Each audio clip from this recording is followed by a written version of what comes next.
Nobody tells you this before you start a YouTube channel. They show you the gear, the editing apps, the thumbnail template, but they don't tell you about the 3 a.m. moments where you're questioning everything. They don't tell you about uploading a video you work on for days and watching it get only 11 views. They don't tell you about the weird shame spiral that comes from doing something creative in public. I've been making videos for 2 years, and the technical stuff, I got that part figured out already.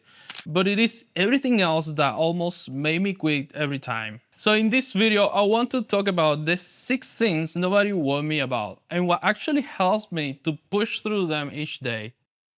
Before I ever showed my face on camera, I had a short form channel for a few months, like no face, just screen recorders and voiceovers. And not because I preferred it that way, but because I was genuinely afraid. I would think about specific people like my coworkers, my college friends, or even my ex. What would they think if they found this? Would they laugh? Would they screenshot it? Would someone bring it up at a family dinner? Every time I hit upload, it felt like I was handing someone ammunition.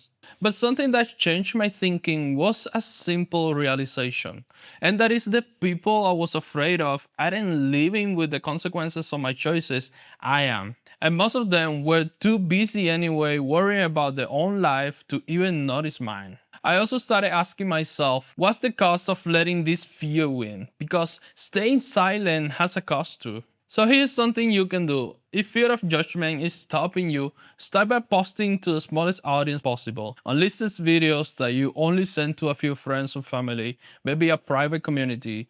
But just build a habit of showing up before you worry about who's watching. But now, once I got over the fear of what people thought, I ran straight into something even more demoralizing.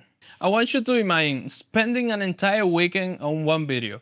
Scripting it on Friday, filming on Saturday, maybe refilming it because you didn't like it, editing until 1 a.m. on Sunday, and then uploading on Monday. Then you spend the next 2 days refreshing YouTube Studio like it owes you something. And the worst part, you don't even know if you're doing something wrong or if it's just how it works. And believe me, I've been going through this exact loop for months now. There are weeks where I generally can't tell if I'm building something or just wasting my time. But you know what? There is something that is helping me cope with this, and that is changing what I measure. Let me explain.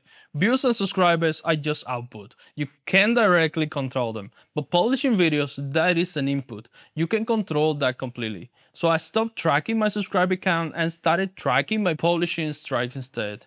And why would I do that? Well, you can't force people into following you or watching your content, but you can force yourself into making more and better videos and learning from that and using that slow phase to become a better creator so the fast grower time can come faster. And believe me, when I switched my focus to that, the anxiety dropped and the consistency went up. And you know what makes slow growth even harder is that you usually navigate it alone. And here's what I mean. Think about how most skills give you feedback.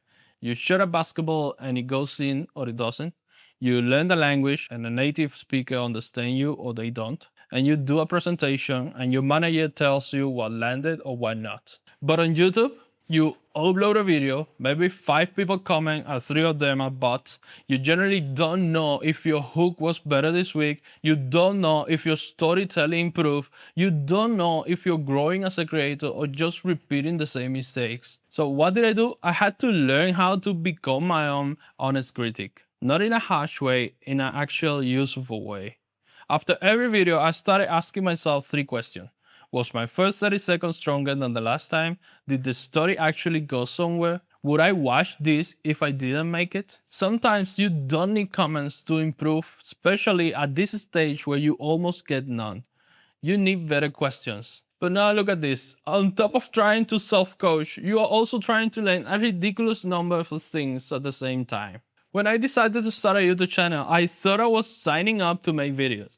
What I was actually signing up for was becoming a one-person production company. You have to learn filming and audio, lighting, editing, storytelling, thumbnails, titles, SEOs, and analytics. And while you're still figuring out how to cut a jump cut properly, the algorithm is already judging your click-through rate.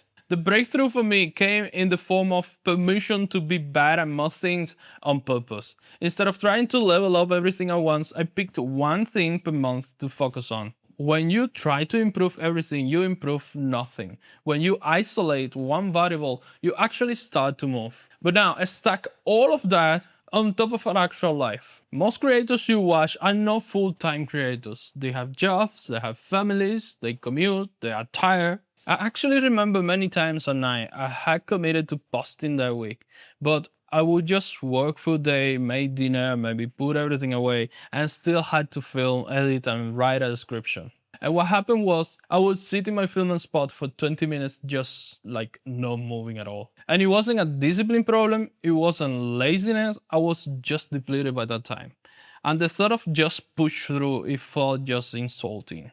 What changed wasn't my motivation, it was my system. I stopped waiting to feel ready and started batching. Like script one weekend, film the next, editing small chunks during the week. I also gave myself permission to have a minimum viable version of every video. Because not every video needs to be your best work. Some weeks done is the win. But all of that only works if you can answer the one question that will test you more than anything else. And that is, how do I stay motivated?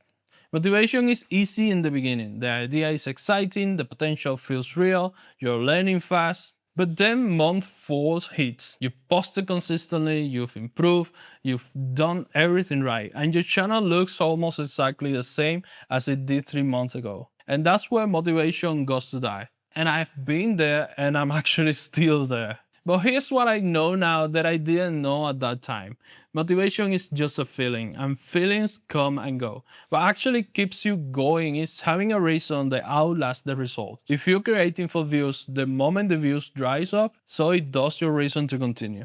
But if you're creating because you genuinely believe in what you're building, because the process itself means something to you, you keep showing up even when the numbers are ugly. And that is not a cliche, that is just how life works. So build a system, trust the process, and let the result be a byproduct and not the point. Now I want to hear from you. Which one of these hits closer to home right now? Drop it in the comments. And if you're working through the consistency side of things, how often to actually post? What's realistic for small creators? I've made a video specifically about that and it will be linked on the screen. Thanks for watching and I see you in the next one.